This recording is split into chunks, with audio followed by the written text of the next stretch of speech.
କଦଳୀର ଭଣ୍ଡାରେ ଏତେ ସୁନ୍ଦର ତରକାରୀ ହେଇପାରିବ ଏଇଟା ମୁଁ ତ ଜାଣିନଥିଲି। ଆପଣମାନେ ଜାଣିଥିଲେ କି ନାହିଁ କମେଣ୍ଟ ମାଧ୍ୟମରେ ନିଶ୍ଚୟ ଜଣାଇବେ। ବୋଉ ଯାହା ଯେମିତି କହିଲା ଚାଲନ୍ତୁ ଦେଖିବା ରେସିପି। ଆଗେ କଦଳୀ ଭଣ୍ଡାକୁ ଛଡେଇବା ପୂର୍ବରୁ ହାତରେ ଦି ଜଣ ଯାକ ତେଲ ମାରିଦେଲୁ ତାକି ହାତରେ ଆଉ ଅଠା ନ ଲାଗୁ। ତାପରେ ବୋଉ ଗୋଟେ ଗୋଟେ କରିକି ତା ଚୋପାକୁ ଛଡେଇକି ଫୁଲ ଗୁରା ଭିତରୁ ବାହାର କଲା। ଆଉ ଗୋଟେ ଗୋଟେ ଭଣ୍ଡା କଷା ଲାଗେ ପିତା ବି ଲାଗେ। ଆଉ ଆମର ଏଟା ପିତା ଲାଗୁନଥିଲା, ଯଦି ପିତା ଲାଗୁଥାଏ ତା ପାଇଁ ବି ଉପାୟ ଅଛି। ଚୂନ ପାଣିରେ ତାକୁ ଧୋଇଦେଲେ ଆଉ ପିତା ଲାଗିବନି।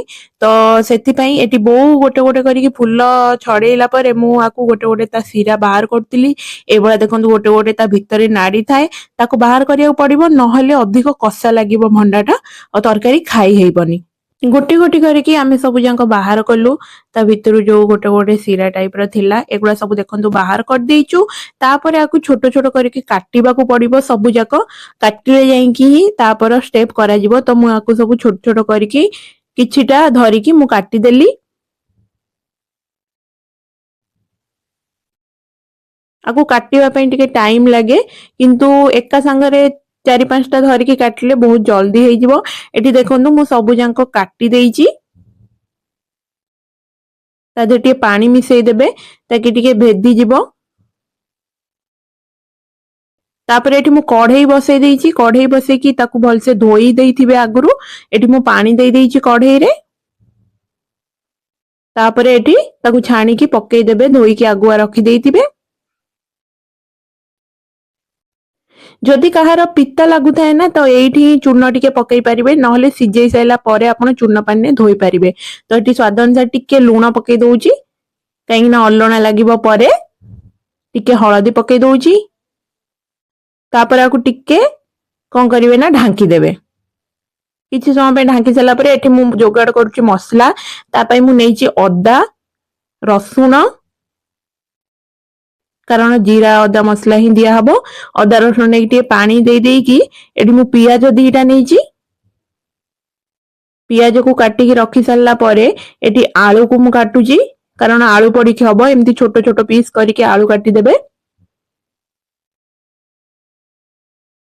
ତାପରେ ସାରୁ ବି ଏଠି ମୁଁ ନେଇଛି।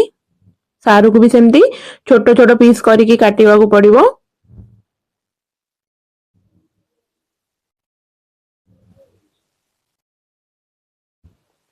ଦେଖନ୍ତୁ ଏଠି ଆଳୁ, ସାରୁ ଆଉ ଏଠି ମୁଁ ଟମାଟୋ ନେଇଛି। ତାପରେ ଏଥିରେ ପଡିବ ମସୁର ଡାଲି, ତ ସେଥିପାଇଁ ମୁଁ କିଛି ମସୁର ଡାଲି ନେଇଛି। ଏଠି ମୁଁ 3 ମୁଠା ମସୁର ଡାଲି ନେଇଛି। ମସୁର ଡାଲି ଟା ଯେତେ ହବ ସେତେ ତରକାରୀ ଟା ବହଳିଆ ହବ ଆଉ ସ୍ୱାଦ ବି ଲାଗିବ। ସେଥିପାଇଁ ମସୁର ଡାଲି ଏଠି ନେଇଛି। ଆଉ ସେଥିରେ ଟିକେ ପାଣି ଦେଇଦବା ତାକି ଭେଦିଯିବ। ଏଇଟା କିଛି ସମୟ ପୂର୍ବରୁ ଭେଦେଇ ଦେଇଥିବେ, ତାକି ତରକାରୀ କଲା ଆଉ ଭେଦି ଯାଇଥିବ। ତ ଏଠି ଦେଖନ୍ତୁ କଦଳୀ ଭଣ୍ଡା ବଢିଆ ସେ ସିଝି ଯାଇଛି। ତାକୁ ଗୋଟେ ଜାଗାକୁ ବାହାର କରିଦବା। ତାପରେ ଥଣ୍ଡା ପାଣିରେ ତାକୁ ଚିପୁଡିକି ବାହାର କରିଦେଇଥିବେ ଗୋଟେ ଜାଗାକୁ। ଏଠି ମୁଁ କଣ କରିଛି ନା କଢେଇ ବସେଇଛି। କଢେଇ ପୁରା ତାତି ଗଲାଣି, ତେଲ ପକେଇଦବା। ତେଲ ଭଲସେ ତାତି ଗଲେ ପଞ୍ଚ ଫୁଟଣ ଏଠି ପକେଇବା। ତାପରେ ଯୋଉ ଆଳୁ ଆଉ ସାରୁକୁ କାଟିକି ରଖିଥିବା ତାକୁ ପକେଇଦବା।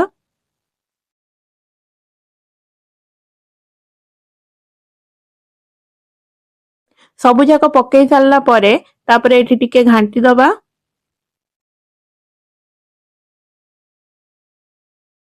ଏଠି ଟିକେ ଭଲସେ ହେଇ ସାରିଲା ପରେ ସ୍ଵାଦ ଅନୁସାରେ ଲୁଣ ପକଉଛି ମୁଁ। ତାପରେ ଏଠି ଟିକେ ହଳଦୀ ପକେଇବା।